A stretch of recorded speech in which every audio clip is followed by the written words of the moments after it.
It's Father's Day, so I have a memory of my dad. Going back, I was a kid, my mom ordered one of those catalog kits where you get these gross little worms and they grow into butterflies. And worse, this like crusty brown thing, this cocoon hanging from a stick. And I just kind of would hang there, all crusty and brown. And we'd watch it, waiting for some beautiful butterflies to burst forth. And then one day, this crusty brown thing, it started to sort of move, and a crack appeared in it. And you could see this butterfly inside struggling to get out, pushing and twisting and fighting, trying to break that crusty brown thing open. It looked miserable. It was all slimy and sad looking. Now, my dad was amazing, and he was many things. He was a lot of things, but patient was not one of those things. So he looked at this poor butterfly, and he saw it struggling, and he decided it was time to help. So he got out his little pocket knife, and he carefully opened the cocoon with his pocket knife. He pulled it apart, and the butterfly fell. Splat. Problem solved, yes? It was not solved. That poor butterfly never flew. In fact, it just sort of shriveled up and died. Because it turns out the struggle was the point. It was the pressure of pushing through that thing, that tiny opening, forces fluid into its newly formed wings. So if there's no struggle, there's no wings and there's no flight. My dad thought he was helping, but he wasn't. The very thing he was trying to prevent was the thing that needed to happen. That's what makes John 18 so fascinating. Everybody in the story that we're going to read about thinks they're helping. Judas thinks he's helping himself. Peter thinks he's helping Jesus. The religious leaders think they're helping their cause. The soldiers think they're helping the cause of Rome. Everybody has a plan. They all think they're doing what's right. Everybody thinks they know what needs to happen next. And every one of them is standing in the way of the very thing that must happen. Everybody except Jesus. Listen to how it starts in John 18, verses 1 to 3. When Jesus had spoken these words, he went out with his disciples across the brook Kidron, where there is a garden, which he and his disciples entered. Now Judas, who betrayed him, also knew the place, for Jesus often met there with his disciples. So Judas, having procured a band of soldiers and some officers from the chief priests and the Pharisees, he went there they all went there with lanterns and torches and with weapons. Okay, so this gives you a sense of the garden where this takes place. But to fully understand why John tells the story this way, we got to go back to another garden. Not this garden, but to an earlier one. Actually, the first one. Humanity's story, our story began in a garden called Eden. God was walking with his people in the cool of the day. No shame, no hiding, no betrayal, because there was nothing to betray. Closeness was just closeness. They were just together. Intimacy was just intimacy. Nothing in the relationship could be turned into a weapon. There was no lying or deceit or fear. That's not just like ancient history. That's what you and I were also made for. Every one of us was made for that. We call that communion with the living God. To be in relationship with the living God. There was nothing missing. There was nothing broken. The Bible calls that shalom. So that hunger that you carry within you for things to be right, for relationships to work, for life to mean something, that's not a bad thing. That's actually really good. That's not a weakness. That is the image of God within you. Remembering what was lost, that shalom. Remembering what happened before we chose sin and ruined everything. See, you and I were made to live in the garden. But because of sin, we just can't find our way back to that garden. Because of our first father, Adam. Our first father, we don't celebrate him on Father's Day all that much. Because Adam, when he was in the garden, he was met with temptation. And Adam failed. He did not stand firm. He did not protect his family. He reached for his own will instead of God's will. And then everything broke. And then he hid, and he blamed, and he ran. Sin entered the world. Shame entered our lives. And God started saying something that he was going to repeat now for the next 1,000 years or so. In blood and in fire and in loss, across plagues and exiles and altars, God was shouting something for 1,000 years, saying, this is not how it's supposed to be. All the animals that bled on a temple altar, every plague that you know, remember the plagues in Egypt? Every year of exile, when God's people were in Babylon, he was not being cruel. He was being very clear, because sin is not small. It costs something every time. And no amount of sacrifice was ever going to be enough to finally settle the debt.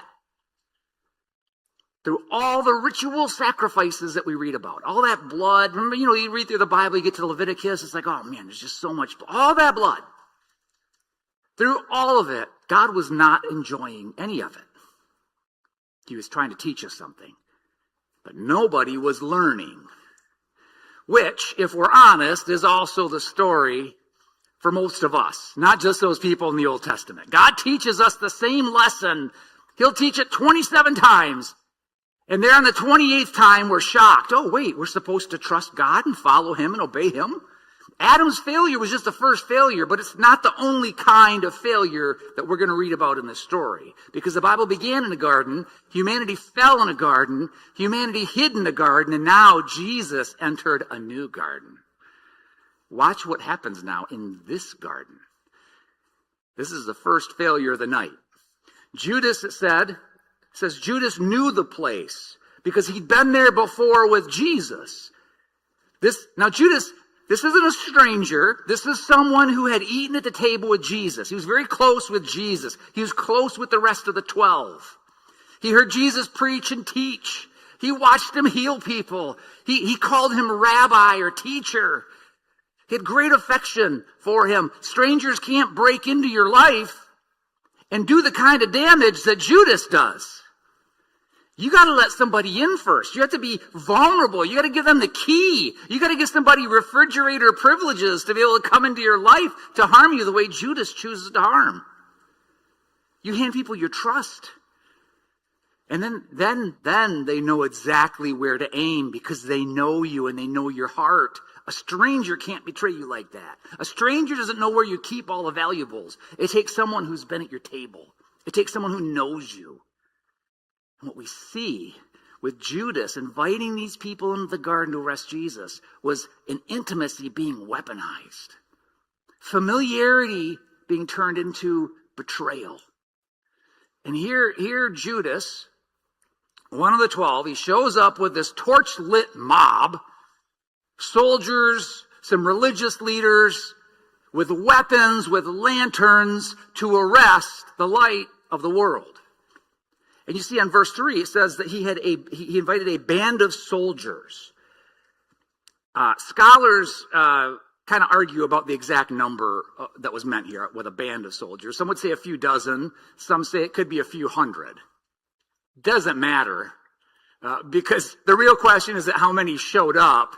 It's why did it take that many people to arrest one dude who we're going to see actually just volunteered himself to them. Somewhere in Jerusalem that night, there's a guy putting on armor who has no idea what he's walking into, but there's a whole band of us, so it must be a big deal. It must be dangerous. Are we storming a fortress? I got my sword, I got my armor, my buddy's got his torch, they're pumped up. This is the big one. We finally get to go to battle. But what they're going to actually do is just stand around in the garden while a guy asks them a question. That's it. Judas thought betrayal here was going to settle everything, right? Hand Jesus over, collect some silver, let the authorities deal with this whole problem. Maybe he even thought he was forcing Jesus' hand. Maybe now Jesus will actually take back the throne like I want. Conquer all these Romans. Here's an army. Let's see him do it. It didn't work. Whatever Judas thought he was accomplishing, he was not in control of this evening. He wasn't in control of anything. He never was. Judas thought he was helping move things along, just like, the example I gave of my dad. He was trying to help the cocoon. He was trying to help the butterfly by opening the cocoon. Both these examples, they thought they knew better than the process. But they're wrong. Look at verse 4 through 6. Then Jesus, knowing all that would happen to him, came forward and said to them, "Whom do you seek?" Stop on that question for a minute. Now, he's not asking this because he's confused. What are these people doing here? Who are you looking for? Why is a whole army here? What are you looking for? An army? He's not confused. And he's not stalling. But he asks first. Notice this. This is before anybody lays a hand on him. This is before the torch gets next to his face to see if this is truly Jesus. So he asks them, "Who is it that you seek?" All the interrogation that you see, on the TV shows, the crime dramas where there's a documentary and they have the cop at the table and there's a criminal and then there's a camera. And how does that usually work? It's usually the powerful one asking the powerless one questions. Now, that's not what happens here. The men with the swords are about to be questioned by the man they all came to arrest. And he says, "Whom do you seek?" They answered him, "Jesus of Nazareth." Jesus said to them, "I am he." Judas, who betrayed him, was standing with them. And Jesus said to them, "I am he." As he said it, they drew back, and it says they fell on the ground. Boom. All the big, strong soldiers, they hear this one guy say, "I am he," and they fall down on the ground. Must have been powerful words. Think about what he says. "I am he." That phrase, "I am," is not casual. We've talked about this a lot through this series. It's the name that God gave to Moses back when he experienced the burning bush. Who should say sent me? Tell them I am sent you. How many times over the previous weeks has Jesus said that about himself? So that all the Jewish people in that crowd, they knew exactly what that name "I am" means. And when Jesus says it, he's not shouting, he's not performing like some preacher up here dancing around like a goofball. He just said it coolly and collectedly, "I am he." The whole arresting party drew back and fell to the ground. Nobody arrests him. Nobody overpowers him. Nobody takes control. And so for one brief moment, John lets us see what's been true the entire time. That they're standing in his presence because he allows it. They are breathing because Jesus allows it. They didn't politely step aside. They didn't fall back to a tactical position. John says they drew back and fell to the ground. The men who came to arrest Jesus, the mighty men, ended up flat on the dirt in front of him. And for one brief moment, that arresting party looked less like they were taking control of Jesus and more like Jesus was reminding them who's actually in control. He could have walked away right then. All the soldiers are on the ground. He could have just slipped out of the garden, stepped over them, gone home. But no one's going to stop him. But what does he choose to do? He stays. He didn't have to announce who he was. He could have stayed quiet, let them, maybe start looking around. Which one of them is the Jesus of Nazareth? Instead, he says his name, the real one, the one God gave Moses at the burning bush. And the ground itself seems to know, before the soldiers do, that they were standing on holy ground. And so they fall. Look at verse 7. So he asked them again, to prove a point, "Whom do you seek?" They said, "Jesus of Nazareth." Jesus answered them, "I told you, I am he. So if you seek me, let these men go." This was to fill the word that he had spoken. "Of those whom he gave me, I lost not one." Judas, he wasn't the only one trying to to stop this night, though, as we're going to see. Peter's a guy he doesn't have like a medium setting. Every situation's either, I'm going to die for you, or I've never met this man. There's not a whole lot in between for Peter. So, of course, right here in the mix, Peter grabs his sword. Look at verse 10. Then Simon Peter, having a sword, drew it, struck the high priest's servant, and cut off his right ear. The servant's name was Malchus.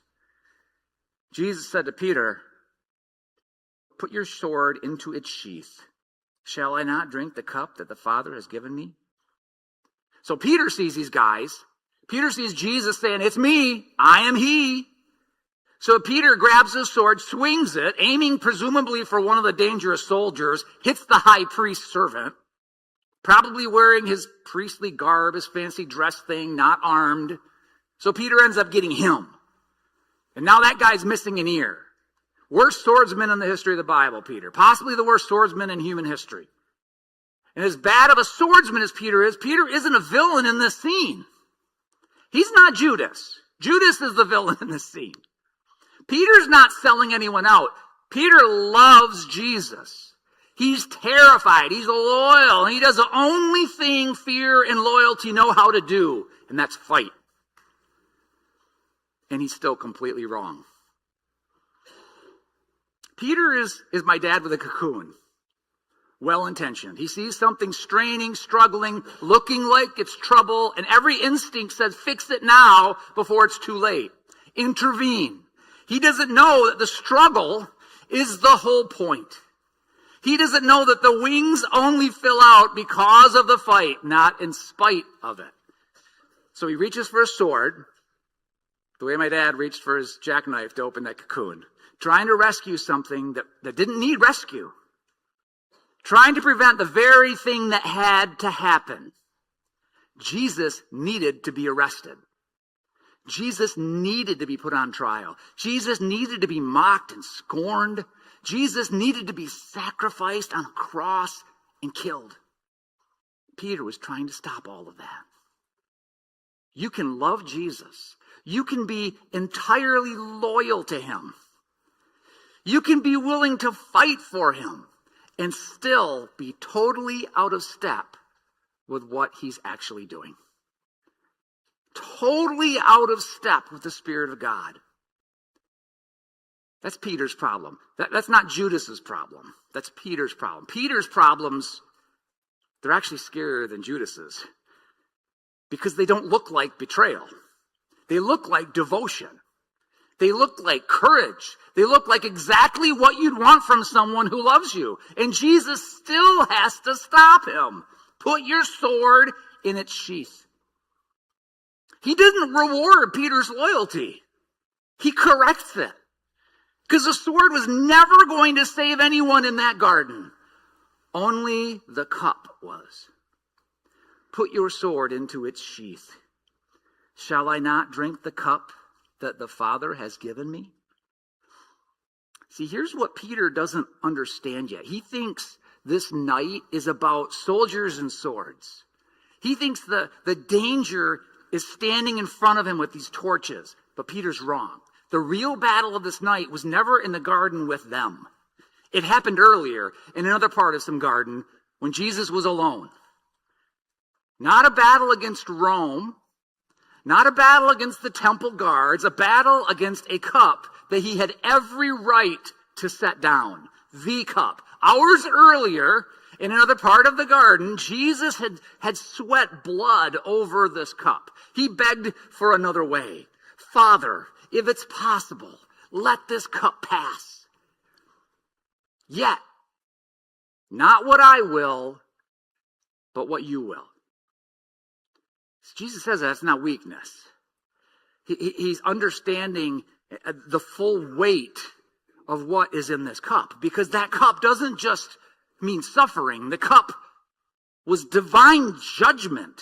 The full weight of everything that had ever been done wrong between humanity and God. All poured into one vessel. That cup contained every selfish thing you and I have ever done. Every lie you ever told and then told yourself it wasn't that big of a deal. Every selfish ambition you have, every act of lust you invited in and called nothing at the time. Every betrayal, every cruelty, every moment you knew exactly what God wanted, but you chose your way instead.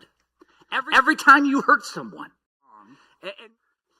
All of it, all of that, all the wrong, every sin that's ever happened, every sin that ever will happen poured into that cup. And Jesus looked into that cup, knowing every drop, knowing your name, knowing my name, and he could have set that cup down. He could have walked back into the shadows of the garden. He could have let that cup spill into the dirt. No one would have stopped him. Judas's betrayal didn't stop him. Peter's sword didn't stop him. He picked it up with his eyes wide open, and he drank every drop that belonged to you and me. Not because the people around him failed to talk him out of it, because nothing was ever going to talk him out of it. What do we expect from a leader? What did they expect from a king back in those days? Kings defeat armies. Kings hold their ground. Kings don't run. That's the job. You want someone to lead you into the valley, not someone who runs from it. You want someone who's strong and victorious, untouchable. That is the king that we would pick. Basically, we want Jesus to show up like the trailer for that summer blockbuster. You know, slow motion walking with his sunglasses on, then something behind him blows up. That's the kind of leader we want. Instead, we get a guy in a garden refusing to go after his betrayer when he has a chance, correcting his best friend who's trying to defend him, and then drinking a cup of suffering and sacrifice that nobody else could ever survive. That's not the kind of king we would have voted for. Because there's another man who crossed this exact valley, the Kidron Valley.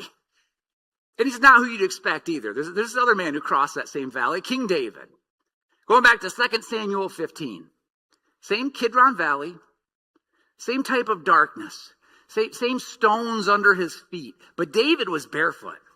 David was weeping. David was running. He was betrayed by his own son, Absalom. David was fleeing for his own life. The crown essentially gone. To that point, the greatest king Israel had ever produced, running away. If the best we can produce runs away, we need a different kind of king.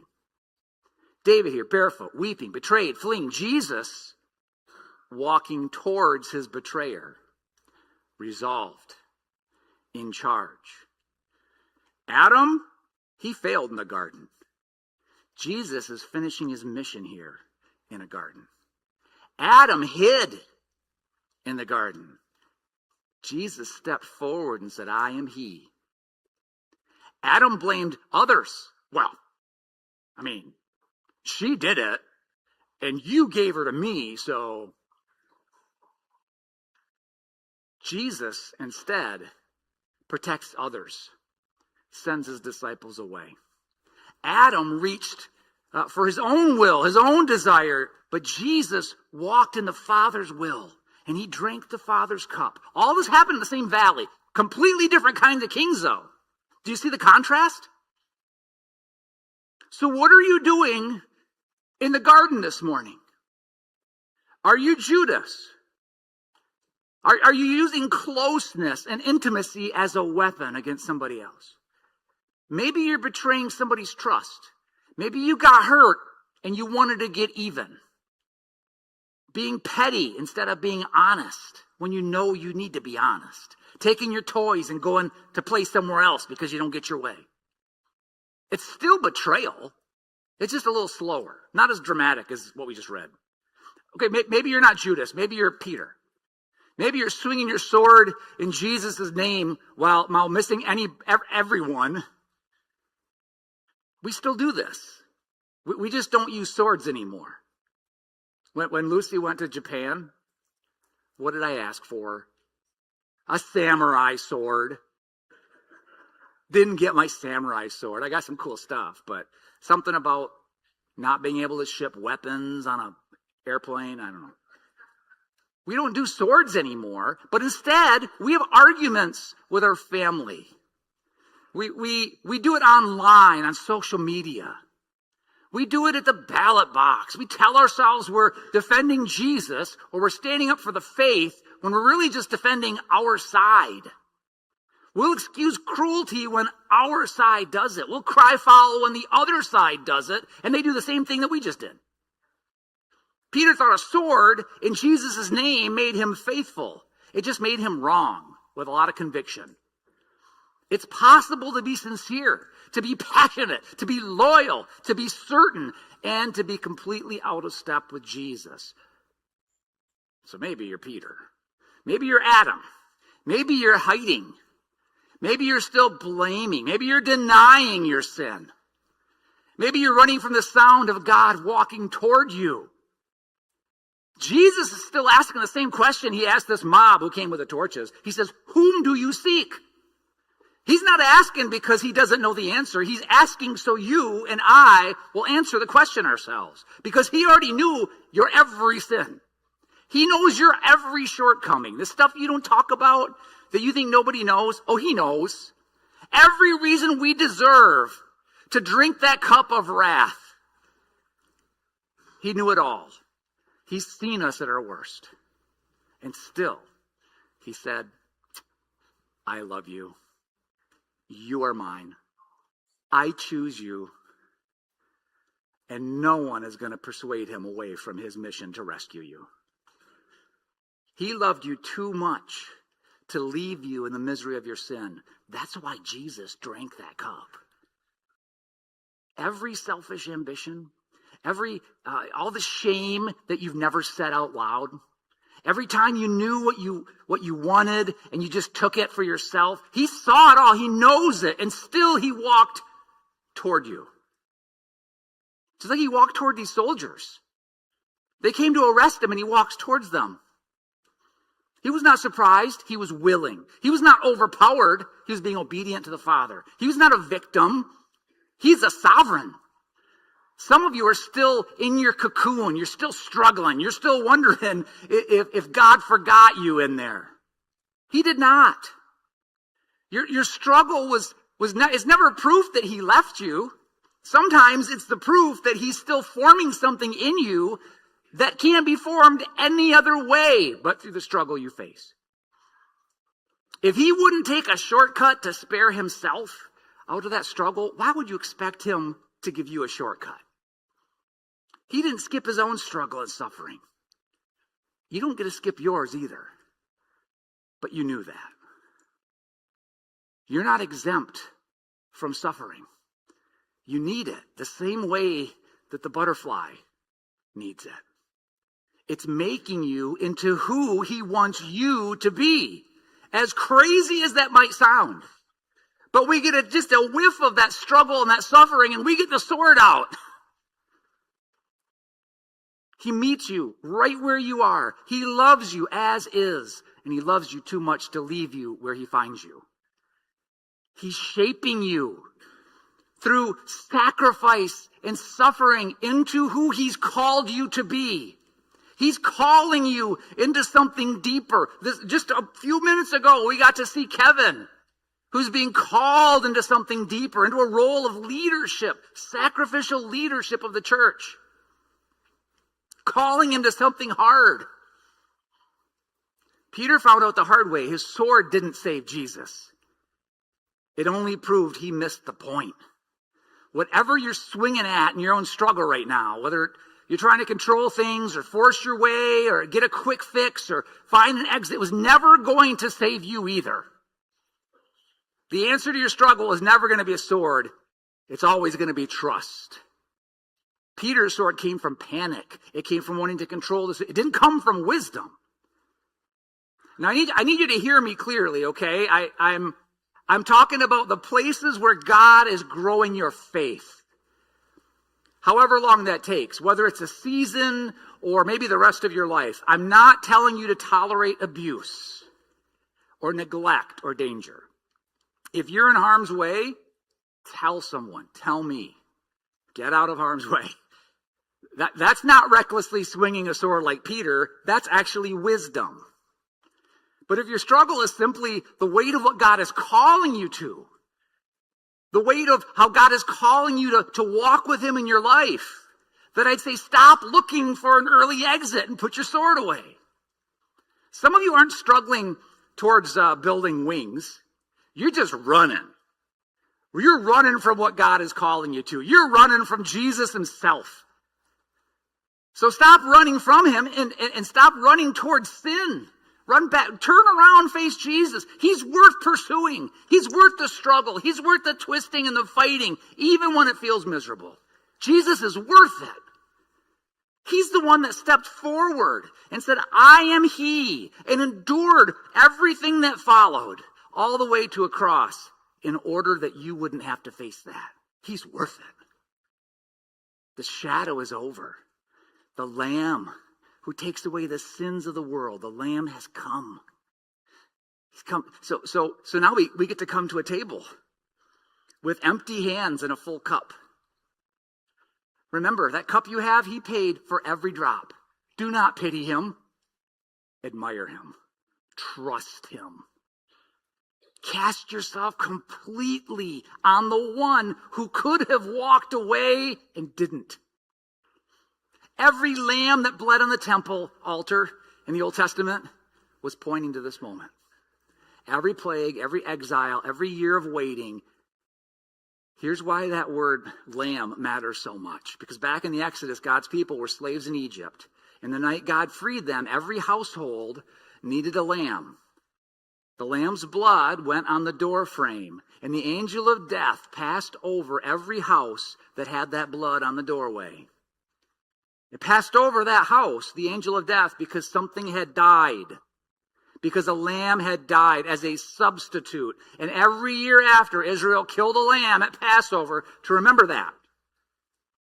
Then one day, John the Baptist looked up and saw his cousin Jesus walking by and said, Behold, the Lamb of God who takes away the sins of the world. That lamb's not pointing to a substitute. That lamb is the substitute. Jesus himself. The real one. Every other lamb was just practiced for. So when you see the lamb, that's what that means. Someone died in your place, so death would pass over you. My dad, I love him, couldn't stand watching that butterfly struggle, so he cut it open early. He was sincere in trying to help. Jesus could have done the same thing for himself on that night in the garden. He could have called down an army of angels. He could have walked out of the garden. He could have just disappeared. He could have ended his struggle early on his own terms, but he didn't. He let the full weight of that cup do what only the full weight of that cup could possibly do. No shortcuts for Jesus. No early exit for Jesus. Some things can't be rescued halfway through. They have to be finished, so he drank it all anyway. That's your king. And because he walked into that valley, you never have to walk through yours alone. Let's pray.